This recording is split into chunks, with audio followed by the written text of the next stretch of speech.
Provavelmente, não existe na história antiga uma mulher tão amplamente reconhecida nos dias atuais como Cleópatra. Sua inteligência e beleza a tornaram célebre, mas, infelizmente, sua lembrança está associada a um trágico e prematuro desfecho. A questão que se coloca é se Cleópatra era verdadeiramente tão magnífica quanto se acredita ou se havia uma faceta obscura desconhecida por muitos. Seria possível que Cleópatra fosse uma das primeiras mestres da manipulação? Convidamos você a embarcar conosco na jornada de descobrir as intrigantes ações de Cleópatra no cantinho da leitura. O mito da beleza de Cleópatra persiste tanto agora quanto quando ela ainda vivia. Essa imagem foi reforçada na Era Moderna, especialmente após a interpretação impressionantemente bela e graciosa de Elizabeth Taylor no filme Cleópatra. Embora líderes poderosos, como César e Antônio, tenham sido cativados por ela, historiadores contemporâneos, como Plutarco, não foram particularmente impressionados por sua aparência.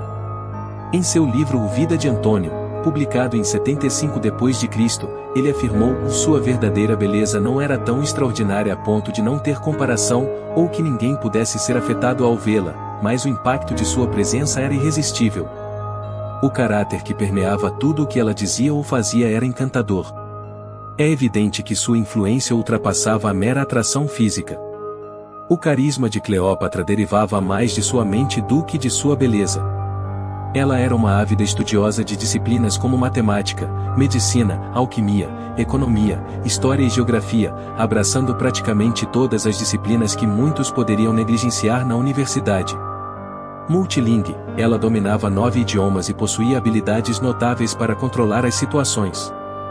Nas interações sociais, sua astúcia e senso de humor harmonizavam-se com traços faciais encantadores, tornando-a impossível de ser ignorada. Sua imagem cativante de sedutora foi uma bênção crucial para sua carreira política, o que a impelia a cumprir as expectativas dos espectadores. Para manter essa imagem, estava disposta a ir além dos limites, pois a sustentação de seu poder dependia não apenas de seus seguidores políticos, mas também de sua representação como a encarnação da deusa egípcia Ísis.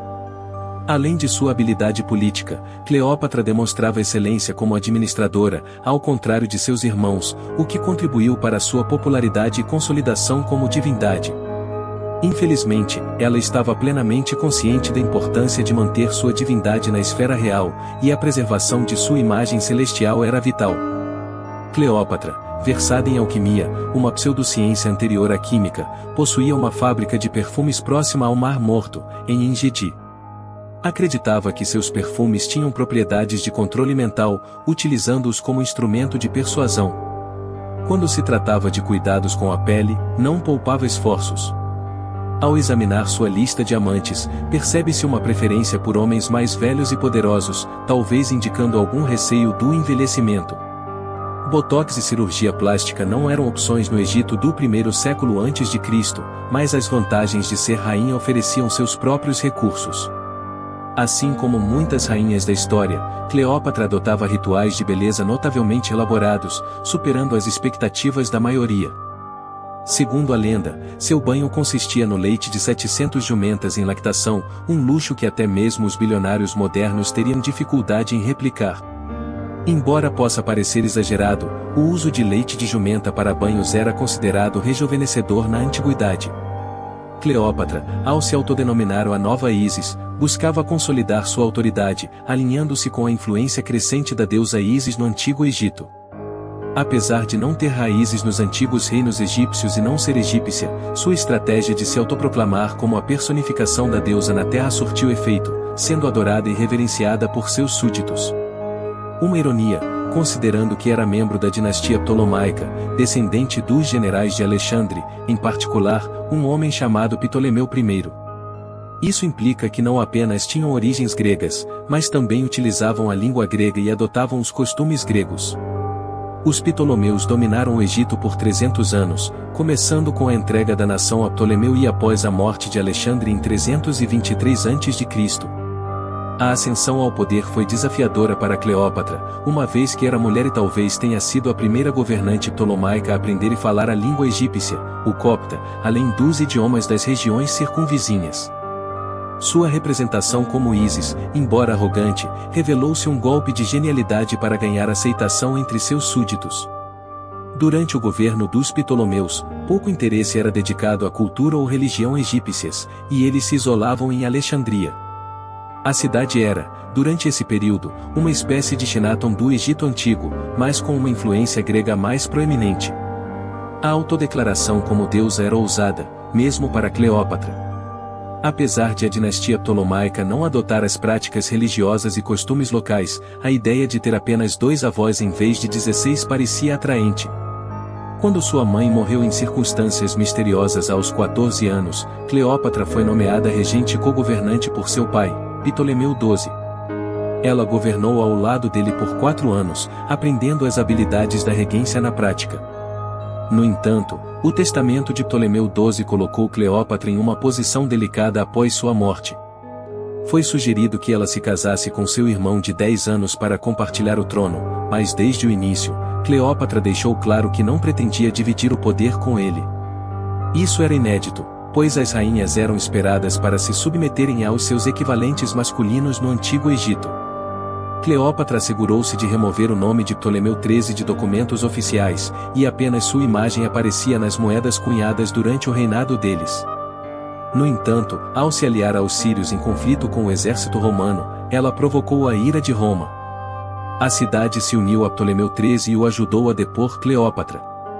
Cleópatra tentou resistir, mas teve que fugir com sua irmã, Arsinoé IV. Apesar da necessidade de cooperação, a relação entre as irmãs era fria e marcada por diferenças irreconciliáveis. Enquanto isso, Ptolemeu XIII enfrentava dificuldades como Faraó e sua execução imprudente de Pompeu chocou até mesmo Júlio César. Ptolemeu XIII se afogou no Nilo ao tentar escapar das forças de César e Cleópatra. Novamente, em conformidade com a tradição, Cleópatra foi forçada a se casar com seu irmão mais novo, Ptolemeu XIV, mas isso acabou sendo apenas um desafio adicional. Cleópatra entrou em um casamento meramente cerimonial com Ptolemeu XIV, que era significativamente mais jovem, enquanto ela já mantinha um relacionamento com César. Mais tarde, ao dar à luz um filho de César, ela não hesitou em eliminar Ptolemeu XIV, assegurando que seu filho se tornasse corregente. César, por sua vez, não o reconheceu como herdeiro, optando por designar seu pequeno primo Octavius para tal papel. A busca de Cleópatra pelo poder prevaleceu sobre os laços de sangue, levando à eliminação sistemática de seus irmãos e irmãs. Plutarco a descreveu como encantadora, e, de fato, Cleópatra tinha o dom de manipular os homens para que realizassem feitos incomuns. Parecia que ela exercia um comando hipnótico sobre eles, embora fosse, na verdade, Cleópatra quem conhecia seus desejos. Com astúcia e perspicácia, Cleópatra conquistou o apoio de César e Antônio não apenas através de sua sedução, mas também de maneiras criativas.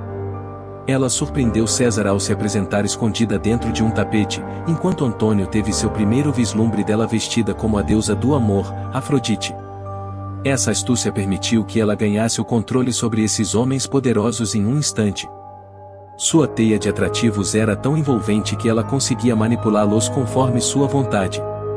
César estava tão apaixonado que ergueu uma estátua dela no templo romano de Vênus Genetrix, ao lado da estátua da deusa.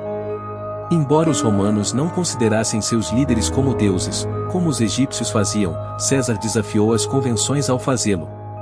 Isso, no entanto, não afetou a relação entre César e Cleópatra. Antônio, ao vê-la como Afrodite, esqueceu seus planos de invasão e optou por passar o inverno com ela em Alexandria. Juntos, eles desfrutaram de festas extravagantes, superando até mesmo as mais animadas fraternidades americanas. Enquanto Roma enfrentava a guerra civil, Cleópatra, certa vez, ordenou que trouxessem vinagre para ela e jogou suas joias na solução. Após a dissolução das joias, Cleópatra as bebeu para vencer uma aposta contra Antônio. O valor atual dessas joias seria superior a 10 milhões de dólares. Enquanto isso, homens perdiam a vida por ela e Antônio em Roma e Alexandria, enquanto Augusto Octaviano eliminava qualquer ameaça ao seu direito ao trono romano. Diante desse relato, fica a pergunta: Cleópatra continua sendo a mulher mais bonita da história, apesar de seu lado sombrio? Compartilhe suas opiniões nos comentários, e agradecemos por nos acompanhar. Até mais!